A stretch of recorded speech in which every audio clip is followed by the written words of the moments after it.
Hi there, my name's Tom Driver and I'm the East London men's first team goalkeeper. I'm just going to give you a quick run through of the basics of goalkeeping and we'll take a look at some of my kit. Right, the first bit of kit that you'll notice is the kickers. They go on over your Astro boots and generally being the only player on the pitch that is allowed to kick the ball, you can use these to propel the ball away from the goal, make saves and generally get them in the way of shots. They're made of quite a high density foam which makes them quite bouncy, so when the ball hits them at speed they do ping off quite quickly and it makes it easier to deflect the ball away from the goal. The next major bit of kit are the leg guards. They provide quite a nice big saving surface. A lot of shots that you get in hockey come in around sort of foot to knee height, so this is one of the major bits of kit that gets used when you're stopping shots. Like the kickers, they're made out of quite a high density foam.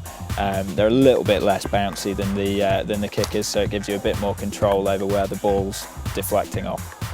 The next bits of kit are to protect your thighs and the important parts.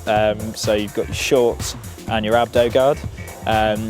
Generally, you don't really want to be making too many saves with your thighs or that region, but they are just there for your protection. So, you know, generally they're just heavily padded and keep things nice and safe so you don't end up with too many bruises. Next piece of kit is the chest guard.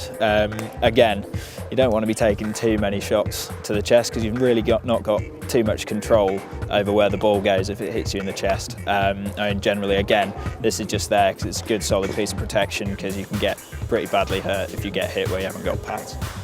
As a goalkeeper, you've got two different types of hand guards. You've got a blocker guard on your left hand, if you're right-handed that is, and that's used for making saves up above where you could make them with your legs, basically. You know, lifted shots, anything up in the top corners. The other hand is your right hand. That's your stick hand. We'll go on to the stick in a minute.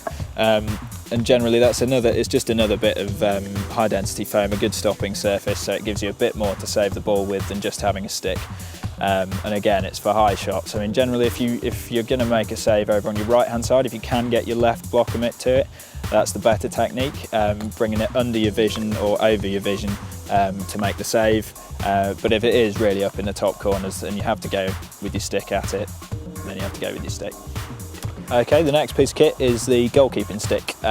You can see it's quite different to a normal stick. It's a lot lighter, generally a lot thinner as well, because you're not really having to put any power into hitting it. At any point, if you need to move the ball on the floor with this, you're only ever really sweeping it.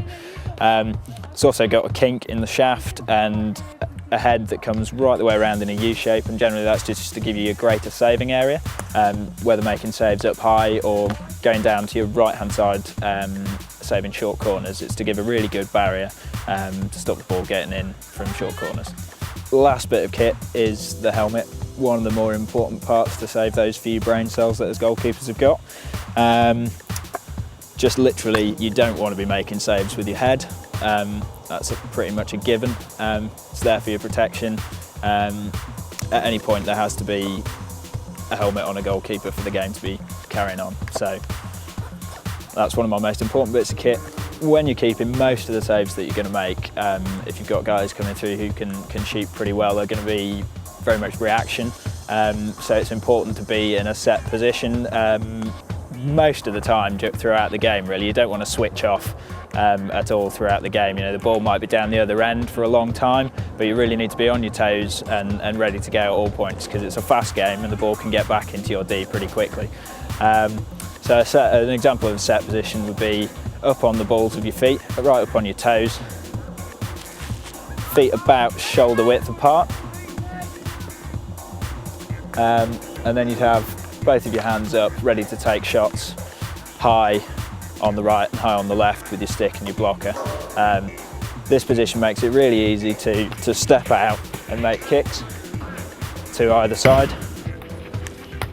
It also makes it easier to be mobile around your goal line. So, you know, if you're wanting to come out, you make small steps and sidestepping around your D all the time on your toes, so that you're ready to shoot out that leg or that hand to make the save.